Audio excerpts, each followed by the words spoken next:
Hi, I'm Christine Blanchette, and with me is Kara Marshall. She's a registered dietitian, nutrition consultant, and she's here today to talk about fueling your body, how to properly fuel your body to go snowshoeing and for the off season. Welcome, Kara. Hi, Christine. Thanks so much. Yeah, so you are an avid snowshoer, you are an adventurer, and you're a runner, and you are a registered dietitian, nutrition consultant. So, what are some pre and post snack recommendations to go snowshoeing? And so, what's interesting about snowshoeing is that although you have some interesting environments you get to do it in, and there's some specific considerations, the sports nutrition or the nutrition component, preparing, recovering from it, it's going to be really similar to what would be recommended for other types of activities. And so, when we head into a pre activity, what kind of a food you're going to select is going to depend on how much time you have in advance of the activity. So the closer you are to, the lighter it's going to be, the more rich in carbohydrates, and the easier it's going to be for digestion. So a lot of people like things like fresh fruits like bananas, small yogurt cups, small bowls of oatmeal or granola, or even just something like a homemade granola bar. The Mm, further you get out, the more complex the food can be. So it can mm. be something like a peanut butter sandwich, or even if you're 3 to 4 hours out, any kind of a meal that you like. So it could be a pasta and a chicken, it could be a bean salad, it could be some kind of a soup or stew. So whatever you would have for a regular meal would be great. Yeah, and it's a good idea to bring something because you never know. It's one of those things you don't want to feel your body, but you're a little tired for some reason, or maybe because you didn't eat breakfast, right? Do you think breakfast is really important to have? I find that most people feel better if they've had a little bit of food in their stomach before they get going.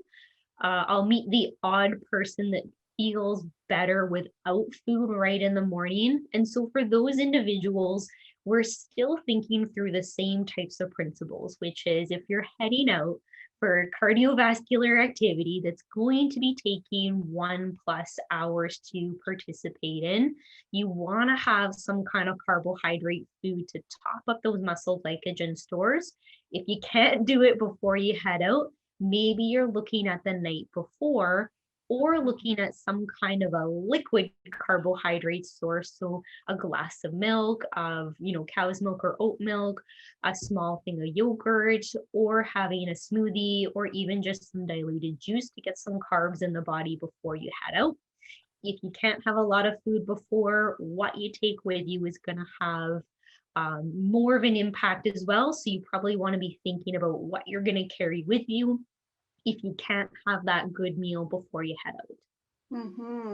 And then for post, like after you've done your exciting outing, what would you suggest? Yeah. So once again, if you're heading into a meal time, so you were one of those people that got up nice and early, you did a morning snowshoe, you're headed home, maybe it's around 11 a.m. or so, I would recommend just having your lunch early. What's kind of interesting is when we use the word snack, we often associate it with things like maybe crackers, granola bars, cookies, muffins, those types of things. But if we think of more of these eating opportunities as, say, food buckets or food eating opportunities, and you're thinking, I'm getting home from snowshoeing, instead of grazing on crackers or pretzels or something like that, just sit down, have that nice balanced meal, maybe a little bit earlier than what you normally do. And that's probably the best way to go. Mm. But if you have, 2 or 3 chores lined up between snowshoeing and when you do head home, you can definitely look at keeping a snack in the car. Once again, things like sandwiches, so things that are a little bit more what we would associate as a meal or maybe more oriented snack. Sandwiches can be great things to throw into the trunk or into the back of the car so they're there when you get back, or maybe a piece of fruit with a higher protein granola bar. So some kind of carb protein pairing is really nice after exercise. Yes, and water's important too to bring. So, Yeah. how much water would you suggest? So this is an interesting one, and it's in hydration is a conversation I have with all athletes, but definitely ones who are more oriented to winter seasons. And why that is that when it's cold outside, we tend to be less interested or less inclined to have sips of fluid while we're out. Maybe it's because we have to stop moving, take our mitts off. Sometimes the liquid is cold. So hydration is just as important as it is during any of those other seasons as it is during winter.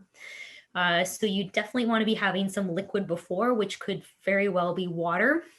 You want to take something with you, could be water again.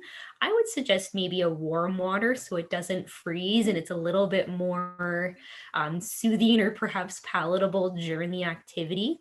Or what's really popular is to take teas or tea lattes, or even just to take a veggie or a chicken broth with you. So you've got a nice warm liquid that you can sip on while you're out. Oh, it's wonderful. And what about the noon tablets? Yes. So you can definitely, yeah, if you're thinking about electrolytes, so when would electrolytes be useful, or when would something like a noon tablet be useful? So if you're planning to go for a more vigorous snowshoe, so maybe you're one of those people that goes for more snowshoe runs, or you're doing a more terrain with a lot more incline, when your sweat rates go up, or if you are a saltier sweater, those are great times or great situations when you would want to have some electrolytes. Or if you're finding that you're having a hard time convincing yourself to drink fluids, sometimes having something with a little bit of flavor is just that extra nudge to get your interest into having some sips of fluids. So with something like a noon tablet, they're super convenient to throw in the glove compartment or in the knapsack. Pop one tablet in and it's going to have both some electrolytes, which will help with hydration, plus a little bit of flavor, which might help with just taking those sips every 15 to 20 minutes during exercise. Yeah, wonderful. What about the off season? So off season for snowshoeing, I don't I don't know a lot of people that only snowshoe. Most of those snowshoers are hikers in the technical off season, but maybe those little awkward periods where the snow hasn't totally melted or we haven't gotten enough of a snow base to get out.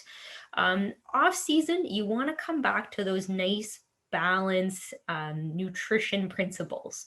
You know that your activity has come down, so you don't need quite as much energy, maybe a little less of that energy food carbohydrate on the plate.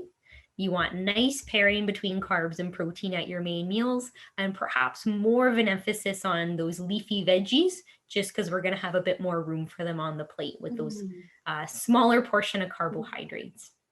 Yeah, so what about for those who are vegans, vegetarians? Yeah, so same kind of recommendation. So for off season, I just mentioned that nice balanced plate, some carbs, some protein, lots of veggies. The protein is just going to change. So instead of an animal-based source, you're going to be looking for things like tofu, tempeh, edamame, your beans, peas, lentils, nuts and seeds, lots of great different options to include in. For vegetarians, maybe a little bit of leniency with things like eggs or higher protein dairy products. So whichever your preferred eating pattern is, same recommendations still apply. So you still want to have some protein, you want to pair it with some carbohydrate, and depending on the season and how much energy you're expending, kind of more or less room on the plates available for some veggies. Yes, and so for those who are wanting to try snowshoeing for the first time, it's really important to have something eat, like really have something to eat because otherwise you'll get depleted, and so forth. Yeah, so if you're new to snowshoeing or new to activity, right? So maybe you're progressing from walking to something more vigorous. So a lot of people don't realize that as soon as you strap snowshoes onto your feet, your energy expenditure goes up because you're now hauling a little bit of extra weight. Maybe you've got poles involved as well.